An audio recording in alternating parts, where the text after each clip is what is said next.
I can't, I can't imagine being 13 years old of kind of not the most pleasant, warm, nurturing home environment, lose your 5-year-old sister, basically nobody to talk to. And so I said, dude, I wish I had something to say that would, make you feel better. I said, dude, it's brutal. I got nothing. I got nothing, bro. I said, I'm so sorry.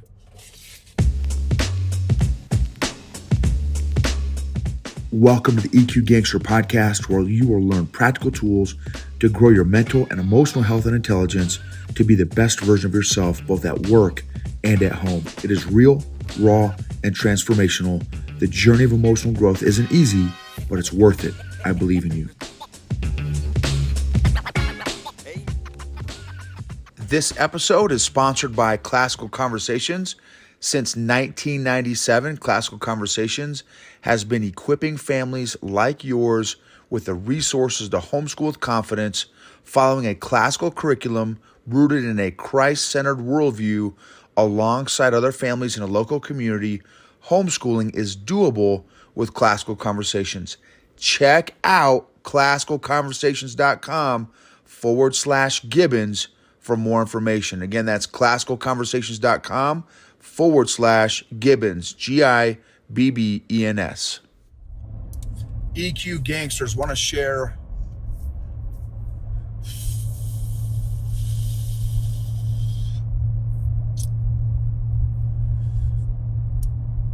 a story about never missing an opportunity to connect or reach out to someone. And I dropped the ball initially, and then God allowed me to redeem myself a little bit, but I wish I didn't miss the first opportunity. So my daughter and I, boom. My daughter and I, for those who are on YouTube, got to see her. We went to Open Mat today for jiu-jitsu, and every now and then, maybe once a month, maybe twice a month for our Open Mats on Saturdays, there's a young kid who comes in and just kind of sits on the chairs and just watches. And he's 13.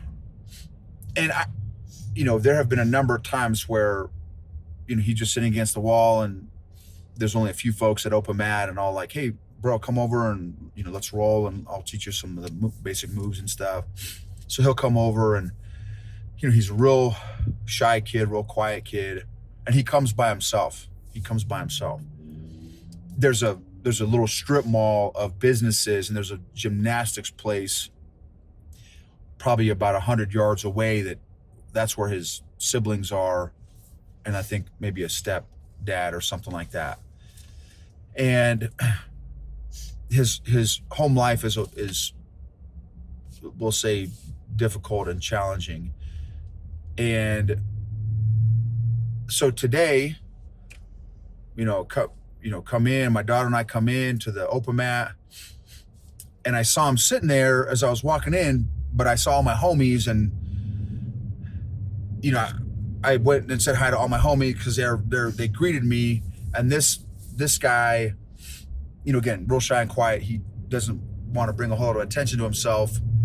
He kind of looked down, whatever. So anyway, so I got distracted, said hi to all my homies, and then boom, immediately jumped into rolling. And so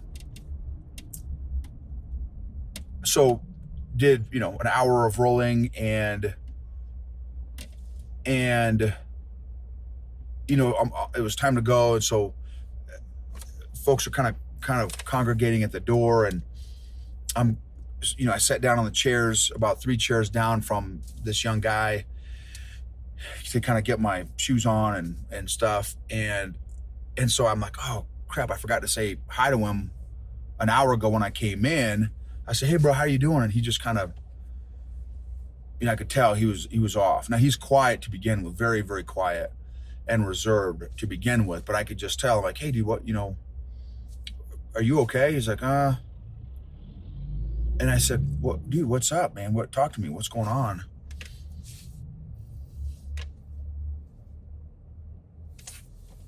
he said, my sister died last week. And I said, well, how old was your sister? And he said 5.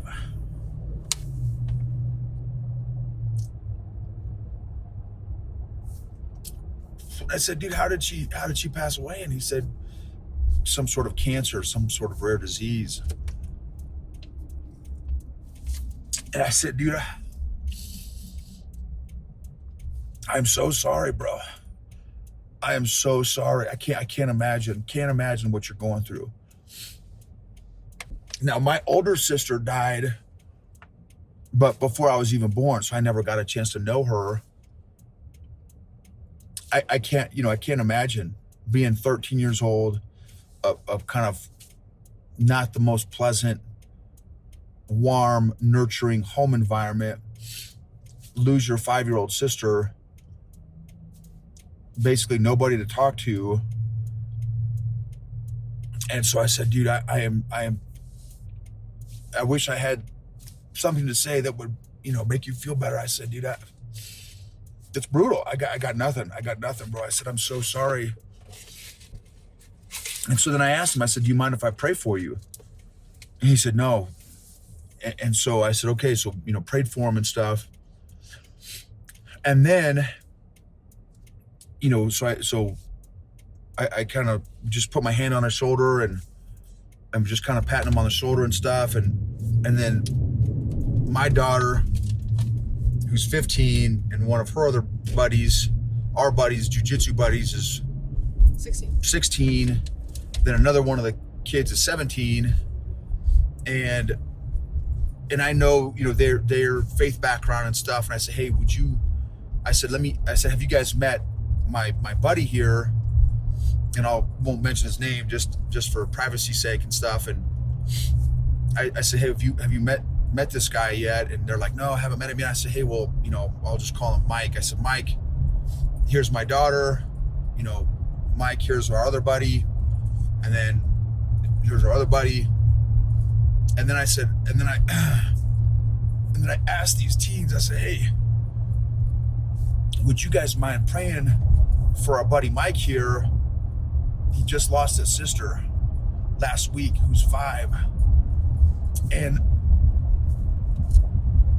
it was just awesome because they're like, absolutely. And they jumped right in there and just started praying for him. And I just know it meant the world to him. He didn't express it. But I just know that it meant, I don't know that he's had that much care and intention and love. I don't know when the last time he may have experienced that level of love, care, and intention. And for a group of his peers, for 3 of his peers to pray for him like that. My prayer is, because I told all of the kids and me too, that and I told our buddy Mike, I said, hey, look, we're going to be praying for you. And definitely, and then check this out. Check this out, how God works. Check this out. Nobody really talks to this kid, right? I make it an effort to talk to him every time I see him at the gym and roll with him even. This time I just didn't. So that was totally on me. And as I say, hey, Mike, dude, we're all going to be praying for you. Hopefully we'll see you, next week when you're back here. He comes on the weekends.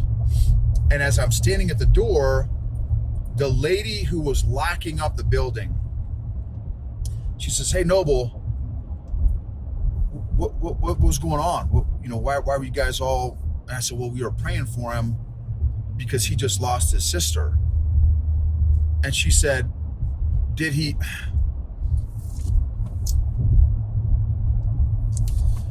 say who his sister was? And I said, yes, he did. And so I said, his sister, I'll say, is Susie. His sister, Susie. And she said, Noble,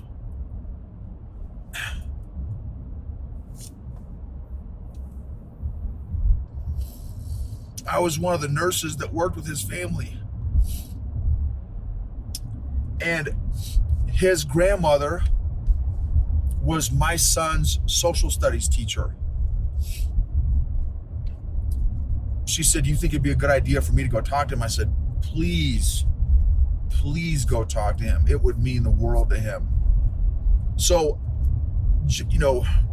again, I wish I had, when I first walked in, acknowledged him and sat with him that whole time. I dropped the ball. I'm so thankful that I at least said something on the way out, and through all those people, so many people gave him love. And who would have, I never in a million years would have thought that this other friend of ours, this lady who's a nurse, would happen to know his situation in his family at all. And so just how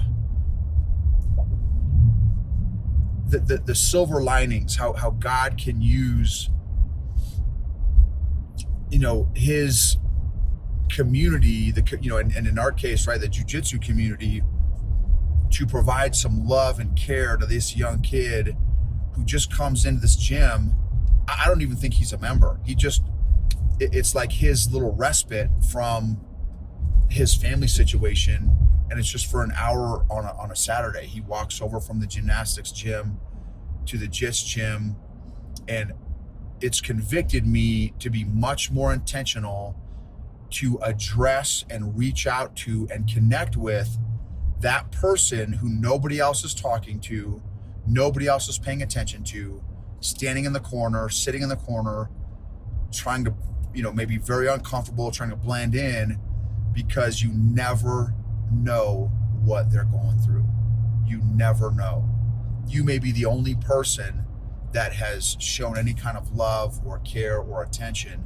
And one thing that I've been talking a lot about recently is making it a habit, and I'm very far from this, so I am absolutely not up to speed on this. This is one of my goals for 2023. One of my goals for 2023 is to make it a habit to make people feel seen, heard, and understood. Whether I agree with them, don't agree with them, doesn't matter. If I can give someone the gift of feeling seen, heard, and understood, that by itself could be life-changing for them. And I'm so thankful again that God gave us an opportunity to pray for this little guy who is struggling right now. So maybe you know somebody like that in your life. Do you know somebody like that who is either currently, MIA, missing in action kind of thing, that has kind of been under the radar, and on the way to jiu-jitsu, God dropped a dude on my heart that he's an acquaintance at best. I met him one time. He's an Olympic jiu-jitsu wrestler guy. I met him one time, got his number. We have a lot in common, but it's been a year and a half since I've talked to him last, since I ran into him. And I just texted him. I said, "Hey bro, God put you on my heart. Just want to let you know I'm praying for you and your family." And that was it. So pay attention, which takes self-awareness, right? It takes self-awareness, paying attention to, if God puts someone on your heart, reach out to them, text them, send them an email, call them, go visit them, pray for them, write them a letter, hit them up on social media, and just say an encouraging word. Give them a quote, a Bible verse, a prayer. You never know how someone's doing unless you ask, unless you connect, unless you reach out, unless you genuinely care how they're doing. So thank you all for being a part of this journey. Like I've shared so many times, thank you for maybe sharing an episode that maybe encouraged you or uplifted you. Subscribed, and if you want to join the EQ Mafia, we've got a great community of leaders that that are all working on our emotional intelligence together in community, all working on getting emotionally healthy and fit together. So reach out if God puts someone on your heart.